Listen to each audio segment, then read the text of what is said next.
welcome back to the Gadget Show podcast. I'm Susie Perry. And I'm Jason Bradbury. Yes, we're back. And we took a little break.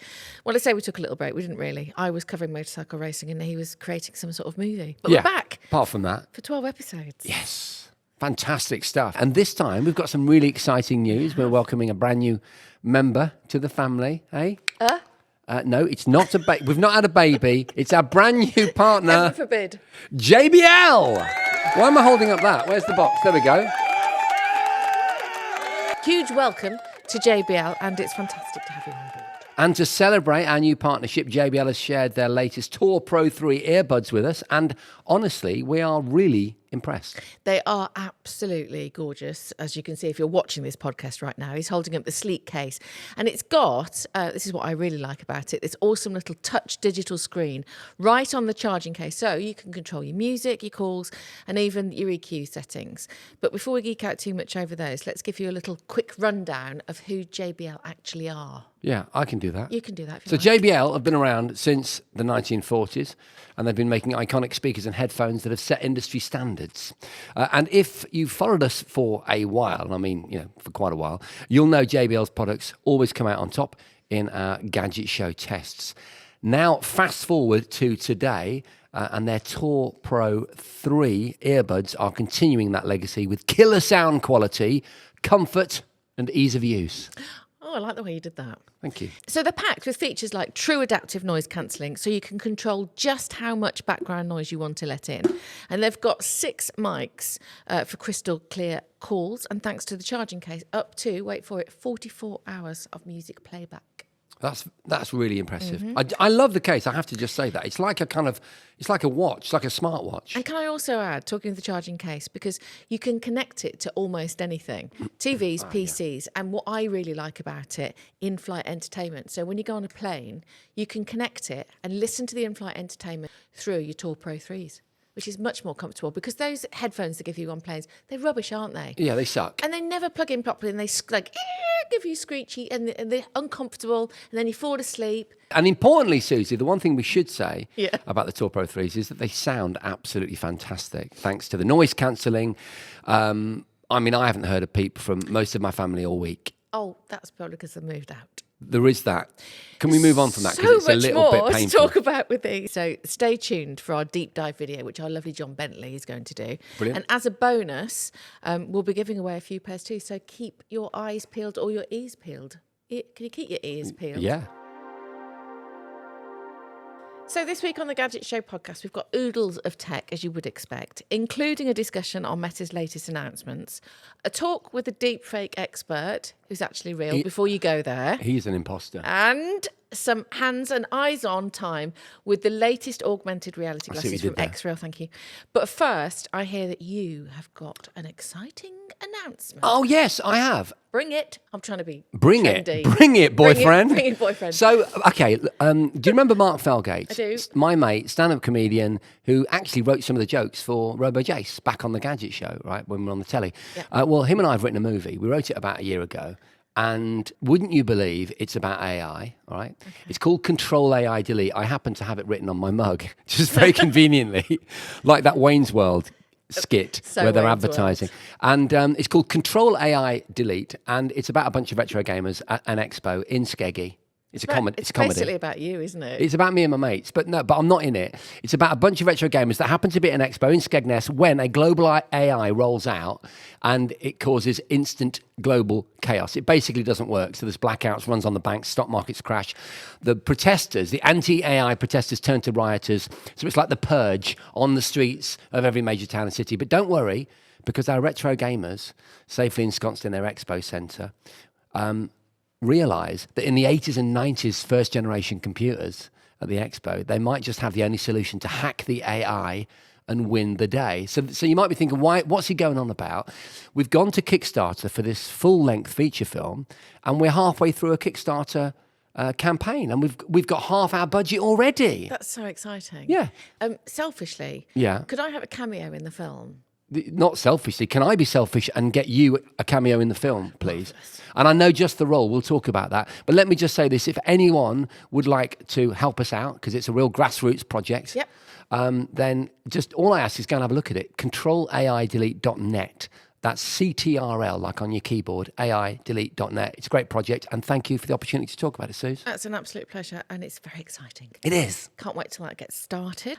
We've had a lovely response to our last emergency podcast that we put out. Well, that was fun. That was all about the IFA Apple announcements and so on. So, do you want to kick off with this and we'll just read out some of the comments? Yeah, absolutely. John Bruce 9698, that's a nice, succinct little handle, said, great to see you back on the Gadget Show. Marvellous. Yeah. That's good.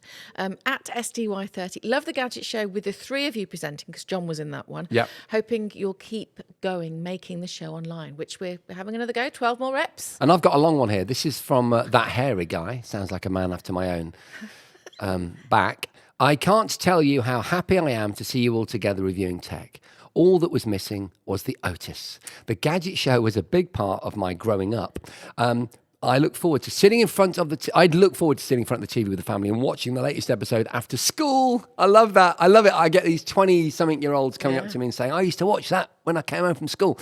I listened to this latest podcast on the way home from work the other day, and it was such a blast of nostalgia listening to the three of you review some quality Gadge. He's clearly OG Gadget Show viewer if he says Gadge. Keep it up from me, a lifelong fan. Thank you, that hairy guy. You see, you can't put a price on nostalgia, can you? And my favourite part of that comment was the Otis, because there can be only one. Yeah, that's true. Simon Massey won. Fantastic yet again. Hope you guys are going to do an awesome Christmas special like he used to on TV. Oh, we used to look forward to the Christmas special. So let me say this. I read these comments, and I'm sure you did too, in the run-up to sitting down here and doing this podcast, right? And it was absolutely lovely, because we read all the comments that come in. And this is a really good idea, and I'm going to look to that guy behind there. The spirit guy, our spirit producer. It's planned. I love it. I want to see. This is Simon. Simon, me and Susie believe this is the guy that the message. This is what we're envisaging, just to put it out there, right? Because if you don't manifest, you know what I mean. I'm thinking a tree. I'm thinking a pile of stuff, and I'm thinking some surprise unwrappings. Now I know that we've got the smallest budget in broadcasting, right? I'll pay. I don't care. But we got to have a Christmas thing because that was part of the that was such a big important part of the show. 100%. Yeah. And John Bentley's got to dress up as Father Christmas just to, be the icing on the Christmas cake. Nice. Yeah. Anyway, it's lovely to hear that so many of you have enjoyed the recent podcast with the latest news, which brings me neatly onto this week's tech news. So recently, Bloomberg released this story about Apple going away from their annual launch date. So we're all used to, aren't we, the fact that you get a little bit of information about software usually in the summer, and then the hardware all comes out in the autumn in one massive big launch. Yeah. We've been there, we've all sat there, and you're writing everything down, and now they've got so many products that they're thinking about going away from that one-day annual launch. I suppose it was good in one way, in that it gave employees like that goal, to reach a certain date. It was a deadline, good for PR, investors. They all knew they were going to get that post-summer kind of swathe of profit and all that kind of thing. But as time's gone on, I think they found it more and more difficult. And the last thing that any company wants to do is disappoint, I suppose. That's the point behind this. Also, Apple, if you think about it, they're not organised, and not all these people work on the iPhone. Yeah. It doesn't work like that. They have different departments, obviously, that cover different things. So it's functionally, so you've got hardware, software and services, and they can't necessarily all meet the deadlines when it's one deadline. So they're moving away from that. And I suppose, if you look at what happened with iPhone 16, this is the iPhone 16, I'm just going to hold it up. You wouldn't know, really, to look at that it was any other. Looks like the 15. Exactly. I mean, I'm looking for that special camera button, yeah, on the side. The malleable button that's multifunction, which is quite sexy. But, when my son doesn't get excited about the new Apple iPhone, that maybe it's more of a point release than something that's, really stand out, unusual and new and innovative. Well, the whole point of this phone, obviously, it was the base for AI, for Apple Intelligence, which they've told us about, which launches at the end of October, actually. So they sold the phone without its USP. Now, in days gone by, Apple would never have done that.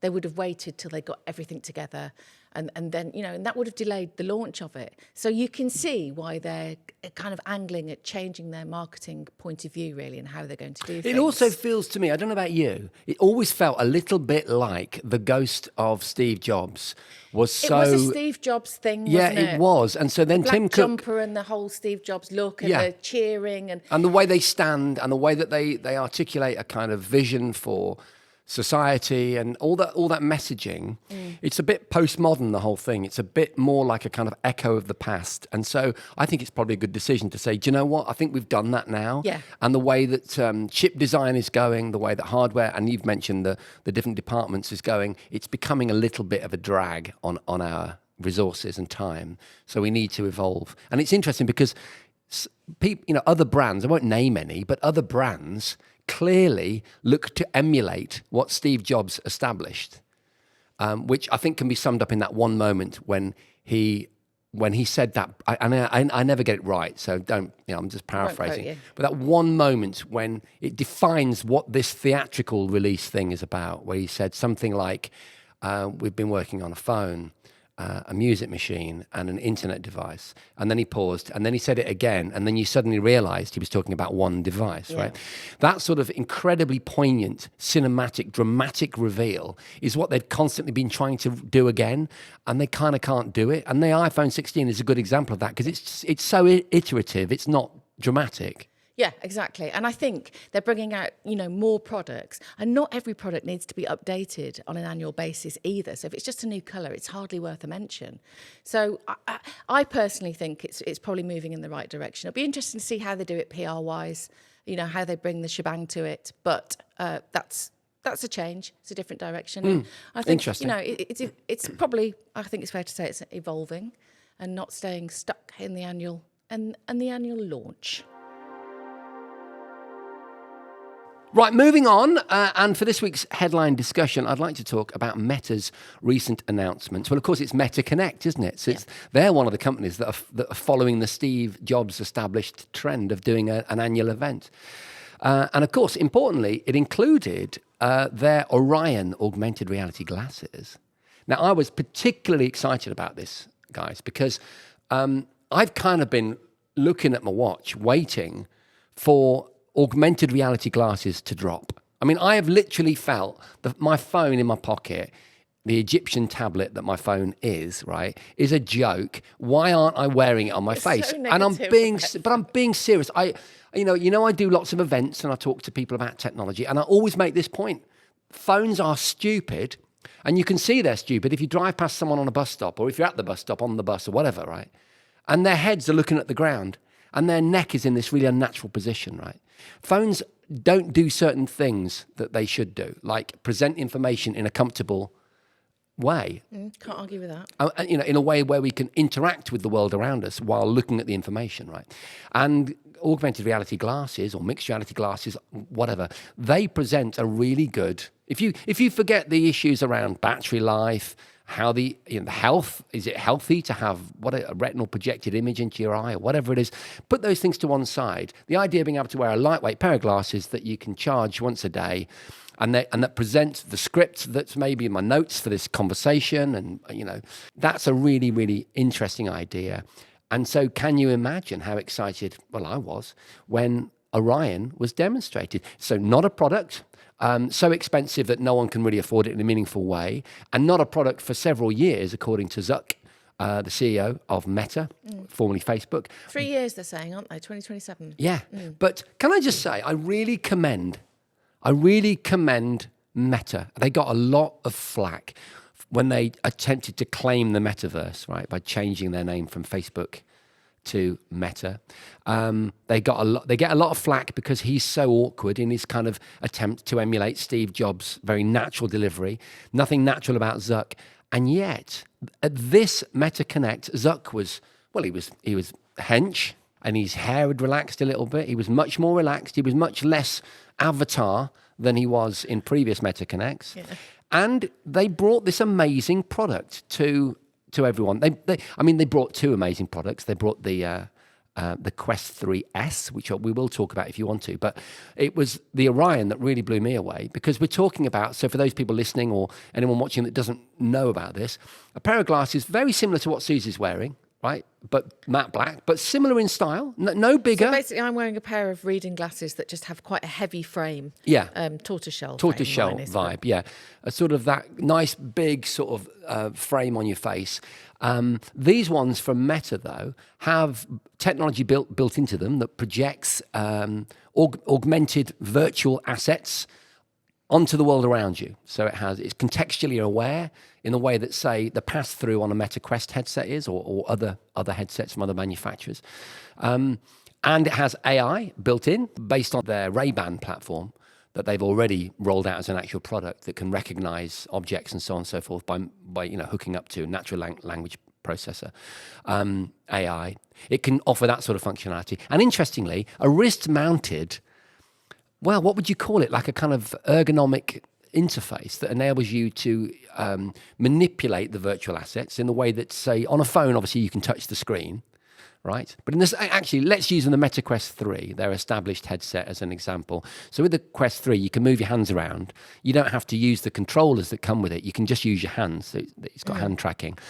The new Orion glasses do that via this wrist-mounted sort of bracelet thing that they showed on stage at Meta Connect. So anyway, look, we could go on and on about this. It's a product that you cannot buy yet, but it's a product that was thoroughly reviewed by many very established commentators in the VR space, including virtual reality Oasis, who was in the first series of this here podcast, Mike, who brought, I don't know if I think we featured him. He very kindly brought the Apple Vision Pros. Yeah, he did. And he's one of the leading lights of VR commentary and review certainly in the UK and globally. He's a really big force of sort of big positive voice for virtual reality. He did a review of them and had lots of really positive things to say, as well as some drawbacks to the technology.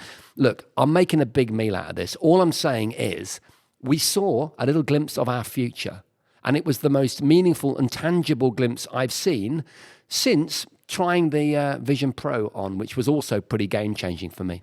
And is the one major drawback to these, I understand, the price? Because astronomically expensive. Yeah, because being Meta, everybody thought it would be quite reasonable, but actually it's not. Very good point, actually. So alongside this conceptual but fully working and very evolved prototype,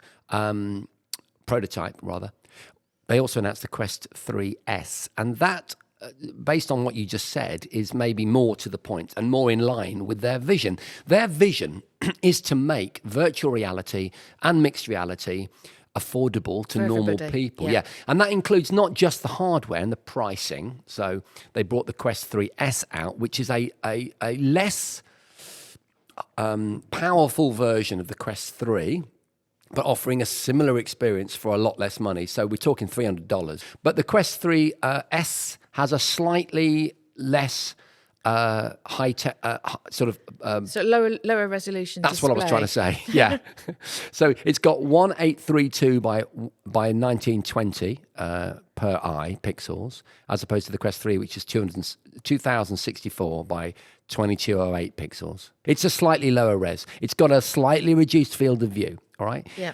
The battery life, though, interestingly, the battery is smaller on the Quest 3S than the Quest 3, but it actually has a better battery life performance, yeah. The Orion, if you were to buy it now, they reckon it cost about £10,000. But bear in mind, we are talking about something, albeit with that's got a 70-degree field of view, so reduced field of view, more of a letterbox sort of field of view. But you're getting this what they call the neural interface. So you're getting really hardcore, cutting-edge technology. And it's still, even now, and forgive me, I realise what I'm saying, it's only £10,000. So what that means is in 2 or 3 years' time, when they drop this, it'll probably be Vision Pro pricing, maybe $2,500 maybe. So we're slowly getting to this future vision of wearing a computer on your face, which I don't think I sold it very well when I said that. But to me, that's really exciting.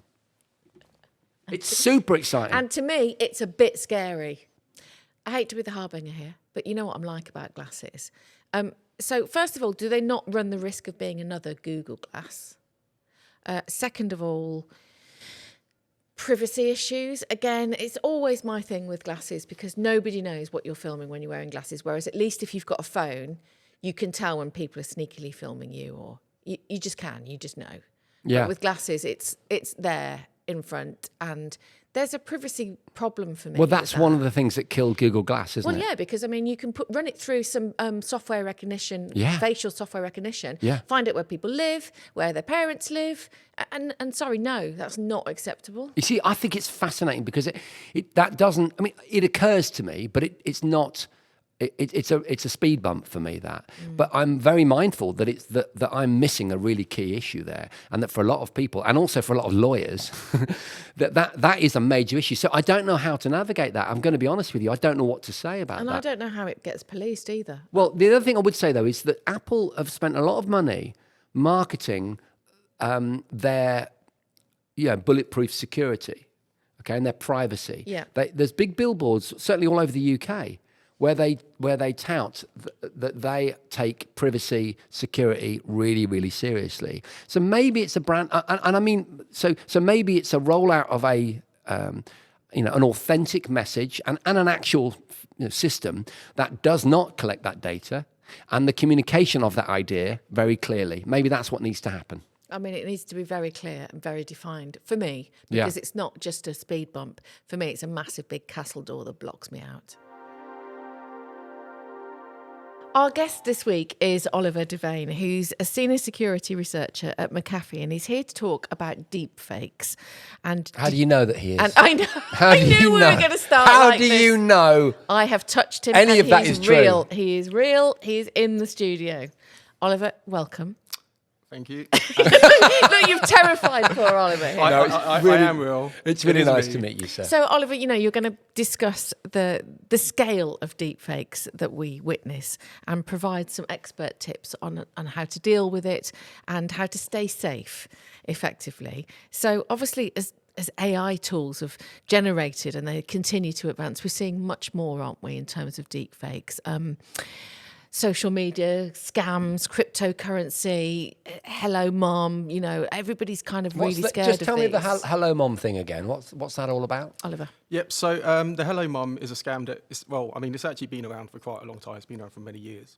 But with AI, generative AI specifically, what the scammers have done is they're actually able to now clone people's voices and send them to the target. So how the scam works is you would send a text message or an email to someone and say, hey mom, I've been in a car crash or I've lost my phone, can you please help me out? Kind of like making them panic and kind of just make them react to it and send the bank details or whatever. And then you don't think straight, of course. Well, that's exactly what they rely on. But obviously, if you get a voice clone from, say, your son or your daughter, and it sounds just like them, you're much more likely to believe it, right? And then just go along with the scam and unfortunately lose money. So we're straight in here. So as we're talking about this, and there'll be people listening thinking, either, I've experienced that, I've batted that away, oh my God, that's scary. What do you suggest in terms of security? Yeah, so, I mean, in terms of the voice clone scams, and the Hey Mom spam specifically, is you would get a message from an unknown number or someone you haven't received a message from before. And that's kind of something that should kind of, make you think something might not be quite right here. And the other thing is, if the message tries to make you act quickly and they basically tell you, don't speak to anyone, like don't tell dad, or if they message dad, don't tell mum about this because it's really embarrassing. Again, that's kind of like a warning sign and a sign that kind of something isn't quite right. Exactly that. And just if they try to make you act quickly and send money to an account that you basically just have never seen before, again, that's something else to look out for. But you said it yourself. They're acting on that kind of that motherly or paternal, fatherly instinct to help and to act quickly. And my daughter actually, I remember I was sat next to her. This actually happened. I was sat next to her. It was last Christmas. So it's a time when people are sending and receiving parcels. And it came from DPD or something like that, not to say anything about that company. No, in but all the particular. delivery things. It was you one get that I those. recognised, yeah. And it said, "Oh, your package is being held at this. You need to pay £15 or something to this Yeah. number." And she was entering her bank details when I became aware of what she was doing, and I don't even know why I called foul, because there was nothing that unusual about it. It was Christmas. There was lots of different things arriving. And I just happened to mention it. And then it became a conversation. And that was what led us to stop. Hang on a minute. Don't put your bank details into that. Yeah. So the first thing, I suppose, that we're talking about here is just pause and try to think clearly about what you're being asked to do. I mean, if in a family situation, would you suggest perhaps having some kind of code word that only your family knows, that you could share, and you could say, what's the code word? And if it doesn't come back, you know it's a scam, maybe? Yep. Yeah, so that is definitely something that is also recommended. You can have a passphrase that's only known within your kind of close friends and family, and you would basically tell them, if I am in an emergency or if something bad happens, I'll say this phrase or this word so it is truly me. That's a really good idea. Or a song title or something like that that's that only your family's into. We've kind of jumped in and moved forward. Oh, but I want to dance with somebody. okay, I mean, that's a good one. Can you just talk us through It's pretty good. what a security researcher at McAfee I want to does feel the for heat with somebody? somebody. Yeah. What do you do? Well, I mean, I also sing a lot during the day, but Do you? a little bit. But yeah, so most of my days, what I do is I kind of just look for scams online and try to find out what malicious actors are doing. And once I do discover that, I then try to identify ways to create products and kind of educational pieces to help protect our customers and the general public against those threats. So my day is pretty much looking for scams and figuring That's out so how things are done. fascinating, isn't it? No, it really is. But it's obviously it's a massive concern. And we've seen recently the deepfakes of Keir Starmer, Martin Lewis selling products, and it wasn't Martin Lewis. I mean, I know he was personally deeply upset about that. It came into my realm when I was watching a BBC drama called The Captive. So if anybody saw that drama, they'll know exactly what I'm talking about. But it was very sophisticated deepfake. And at the time I thought, God, we must be here now, where they could basically edit history and make it look like something had happened when it hadn't happened. And that's essentially what we're looking at here, isn't it? Where are we with deepfakes at the moment? And how difficult is it to work out what's real and what isn't real? So it can be very difficult, and we did a survey recently, and around 50% of the people who we surveyed say that they find it incredibly difficult to basically identify real from fake, and that's because of generative AI content. But I would say, I mean, regarding that particular program, like for someone to create that kind of level of a deepfake would require a lot of resources. Like a general scammer is probably not there quite now, Yeah. but things obviously evolving at a rapid pace. So, But could a country do that? Could a country... Like fake a fake government- troops coming over a border that aren't actually coming over a border. Could they fake that? Is that sort of where you're seeing this going? I mean, could it cause a political incident? I suspect it definitely could. Yeah, I mean, if the intentions were there and the technology is there, that could definitely be created. I was discussing with you earlier about when I kind of first started looking into deepfakes and voice clones, and it's probably about 18 months, 2 years ago. I was looking into voice clones, and I was asked by my boss to look into it, and I was thinking, okay, 2 weeks, I probably won't have to do much because in my mind the technology wasn't going to be there, and I wasn't really going to find much, but I was going to have a couple of weeks of good fun kind of playing around. But within And it's suddenly become a full-time thing now. Yeah. So from that, it's now full time. How do we know what a deep fake is? What do we look for? Yeah, so there are kind of various things that you can look for in terms of like videos and indicators that it might not be authentic. One thing to focus on is the mouth. So when they do a deepfake of someone speaking, it's very, very hard to get the mouth movement properly in sync with the voice. So if you pay very close attention to the mouth, then you can sometimes identify it. But what the scammers do, and I'll show you something later on to kind of highlight that, is they'll move the person speaking to, say, the top corner. So it's small. It's small, and it's very difficult to see how their mouth is moving. And then they'll put something else on the screen to kind of draw your eyes so that you don't focus on that. Wow. That's kind of one thing to look out for. The other thing, I mean, especially around scams, is if something just seems too good to be true, It probably is. it more than likely is. Like I did an investigation into a cryptocurrency scam a year or so ago. And the scam was, if you give us 1 Bitcoin, we'll give you 2 back, right? Which just sounds mad, right? As in, like, why would anyone do that? And they were claiming to be Elon Musk. So this particular scam, they created several videos, and they were all hosted on compromised YouTube accounts. And in around about 36-hour period, they made over $1 million. What I think's interesting is I don't feel that we can avoid this. Well, no, we're in it, and it's only surging further forward. Yeah. So how is it? Well, are we going to? Here's a question: are we going to be deploying AI to spot the AI deepfakes?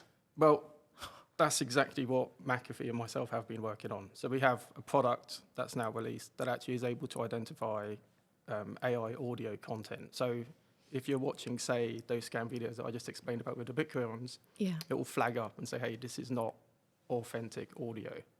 And that's crucial to flag that up, because then people will be able to make their own decisions in terms of what they're watching. That's amazing. But does that only get flagged up if that social media platform allows you to flag it up? So it works over several. So it works on YouTube, Facebook, X, and Instagram. So on those platforms, we will flag it up and say, this isn't real. Yeah, this isn't real. But we don't say it's malicious, because you could be watching a video that is an AI clone, and it's just, a kind of comedy. Yeah, like Obama and Trump playing Exactly. Call of Duty, which is one of the sort of things that my son watches, which is genuinely funny. Yeah, exactly. So, that isn't malicious, but you might just want to tell people, hey, it's not real, even though probably I expect 99.9% of the audience know it is. There will be some people that think it's real. It never ceased to amaze me. But there is an upside to this, and it's this idea that in the future we'll be able to create content. AI will be able to create video content, animation, series, and help the production process and make it less expensive. And it'll be really interesting in terms of how AI is going to help the workflow and the creation of creative IPs in the future. I'm thinking of an action now. Is there somewhere people can look on a website? Is there any information that people can kind of, physically look at and take in and think, right, here's a list of what I need to do? Mm-hmm. Yes, yeah. So we have a website called McAfee.ai. So if you go to McAfee.ai, which is the McAfee AI Hub website, on that you'll find information on all the latest AI scams and kind of how to identify them, as well as examples of scams that are around, so people can play them and just kind of see what's basically around at this particular time. Also information on our products, such as our new deepfake detector, which I'm going to demo to you shortly. So they'll get to see exactly how that works and how it will help. Look, I don't want to hold this back any longer. I'm fascinated to see this. Give us a demo. There's various things that are going to happen in the video, which is what kind of techniques that kind of scammers use. I'll play it first, and then I'll explain it. It's only about 25 seconds. Okay. Hello, and welcome to a brand new episode of the Gadget Show podcast with me, Suzi. Before we start today's show, I would first like to tell you all about this amazing new deal we are offering our viewers. If you go to thisisascam.abc and then enter your bank details, we will send you £50. You have to act fast, though, as this offer is only valid for the first 25 people who sign up. Let's now continue with the show. So, good grief. So in case you're not watching this podcast, you can probably guess. We've just watched a video which had Suzi on a webcam, really convincing webcam. Yeah, from our last podcast. Very similar to our last podcast where we covered the Apple stuff. And you could hear her voice, I'm guessing. So can we just give you a reaction before you explain what you did there? Yep, sure. So, I've got to go to you because you just were aghast. I'm horrified by what I've just watched. It's terrifying to hear a very similar voice to mine. I mean, I would know it's not me. And me too. But then we're friends, so we would, right? Yes. Now, why would you know it's not me? Well, I mean, it was a bit monotone, but apart from that... No, but it's could not... Could you tell in the first sentence? So there were two things. There were two tells for me, right? So first of all, it was incredible. Yeah. And I'm guessing that 25% of the audience wouldn't even question that for a second. Oh, I think more than that. Okay. But here are the tells. The tell was the mouth, strangely enough. Yeah. It looked like a little rabbit's mouth. It's not your beautiful mouth, right?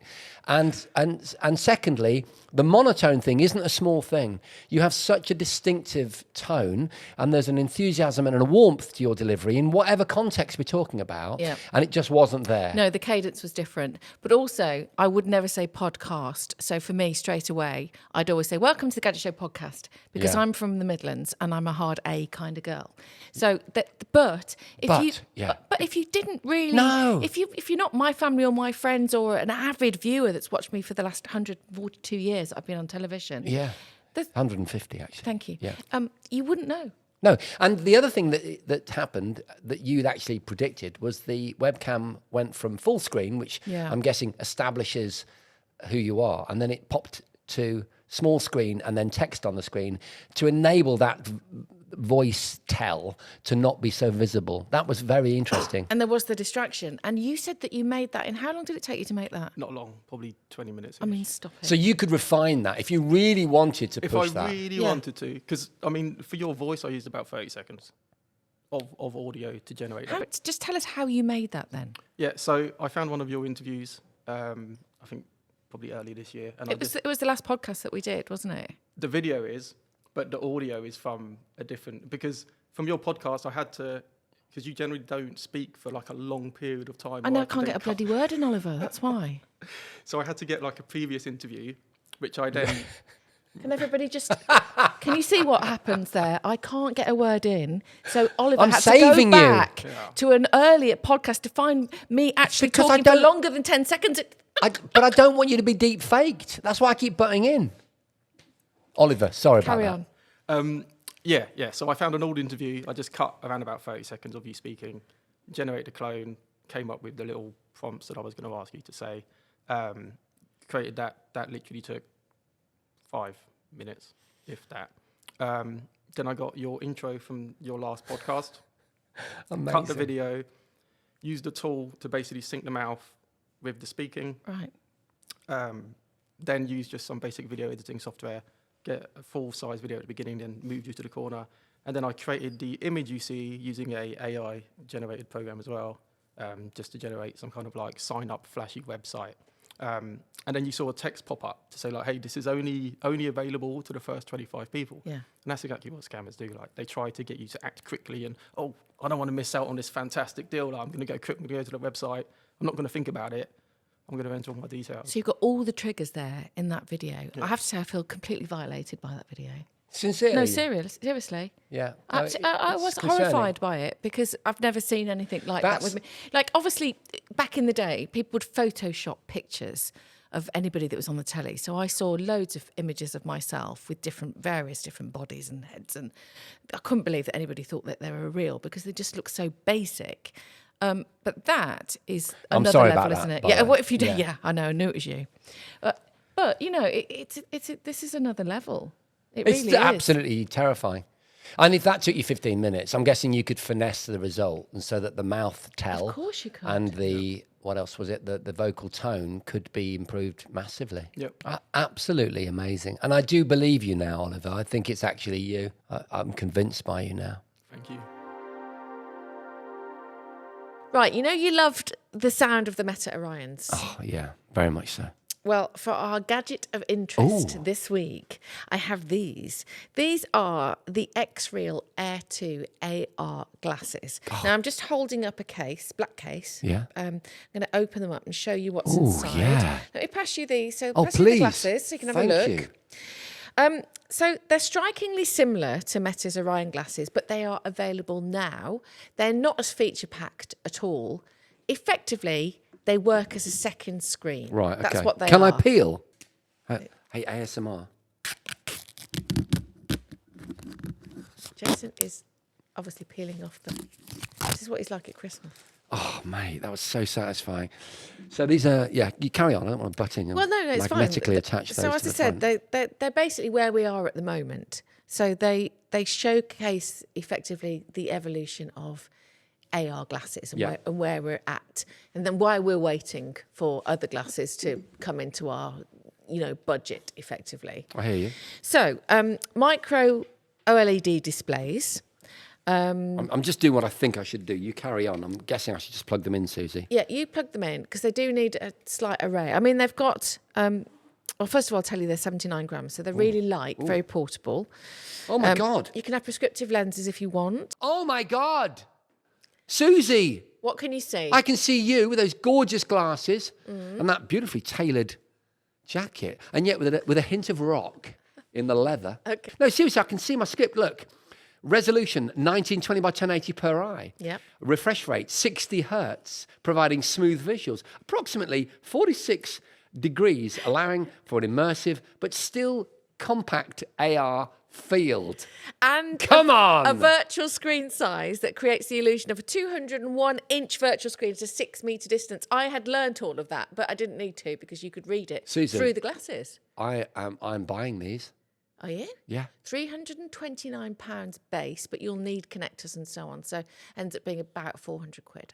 So you can connect these USB-C to your for phone? connecting, yes, or your laptop or whatever. There's a wireless option. There's a really small... I know. Oh, that was a joke, by the way, if you're I know. listening. It's massive. Massive, obvious white block of plastic that you can connect through to, so you connect them up to your phone. But the reason I like these, But that's Susie, where we are, basically. That's Yeah. that's why we're showcasing them today, because Yeah. that's the sort of glitch of it, if you like.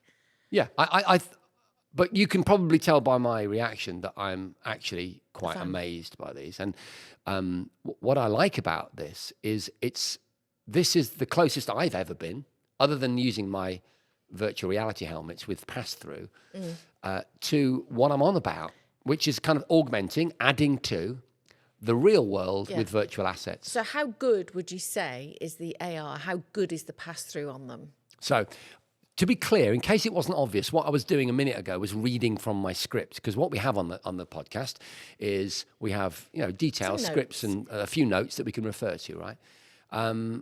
And so this makes that job really easy. If I was to make my Word document that I've got open on my laptop black, I could see your face. Because I've got the white background on the Word document, your face is getting blanked out a little bit, right? It's probably best. But it's pretty damn good. And of course, the pass-through isn't what you get on headsets, where it's often through cameras, like on the Vision Pro from Apple, or the Meta Quest 3. It's actually just plain glass. So when I put these things on, that doesn't blank out you and the studio entirely, but it massively reduces the intrusion of the outside world into the experience. I think they also have a kind of sunglasses. Yeah. So you effect. basically put on an overlay clip-on, which clipped on really easily. Yeah.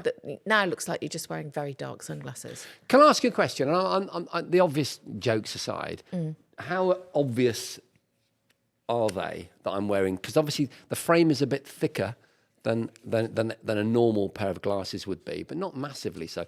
If you saw me walking down the street, apart from the fact that you'd sort of pretend that you'd Go on the other side of the street. You'd run on the other side of the street and pretend to not. Oh, hi, Jase, I didn't see you there. Apart from that, Yeah. would you look at this guy on the other side of the street and think he's wearing something from the future, or do they look normal? No, I think they look fairly normal. I'm just going to get a little take from... what do you think, Danny? They look quite normal, don't Danny's they? part of our team. I mean, obviously, there's a cable running down the side of your head at the moment. But then with me, there But often is. Well, that's true. Otherwise, you wouldn't ever charge up. So you like them then? You know what I'm like? I get really enthusiastic about certain things straight away, Yeah. and then within a week or two of actually using them in the real world, I can start to see the They're sort of... the edges. Yeah, they maybe didn't have the benefits that you thought. Or Yeah. maybe they did. Why don't you take those home Yes. this week and have a little play and see what you think? See I'd if you're like to. still Yeah. as enthusiastic after you've Can had I them use for a them on the week. drive home? I wouldn't. Please don't. I tell you what I'd like to do, because they're on the laptop as well. I could do this. I'd like to try them for gaming, which is, Yep. I think any gamer, the first instinct is, ooh, What would it be like? what would Call of Duty be like on these? So in summary, for the XReal Air 2s, Yeah. what would you say now you've had a little play? Okay, I need to not be distracted by the script in front of me and use my actual brain. I would say that this is quite a profound jump forward, right? Yep. And does have some real user case scenarios, subject to me properly testing it. Yeah. My initial reaction is, wow, that screen is high enough resolution for me to read a script. more than likely high enough resolution for me to be immersed in a movie, on a flight or on a coach trip or something like that. And I'm really excited. And especially at this price point, they do represent quite an interesting innovation. Really interesting. Certainly one of the most unique gadgets we've had on the podcast. Yeah, and that is where we are now, interestingly. Exciting. Right, that's it for our first episode of our brand new series then. We hope that you enjoyed it. And we'll be back next week with another tech-fueled ep. Oh, I love it. It's so good to be back, sat across the table and from I you. can see your eyes now, which is much good. better. You're happier now, aren't Yeah. you? I'd just like to give another big shout out to our partner, the amazing JBL, for making this episode possible. And of course, for making the amazing JBL Tour Pro 3 earbuds, which we really do recommend. They are excellent. They make such a difference when you're listening to music or listen to the Gadget Show podcast. It's almost like rediscovering your tunes over and over again. Yeah, it is. And absolutely, make sure that you hit the link in the description to get yourself a pair.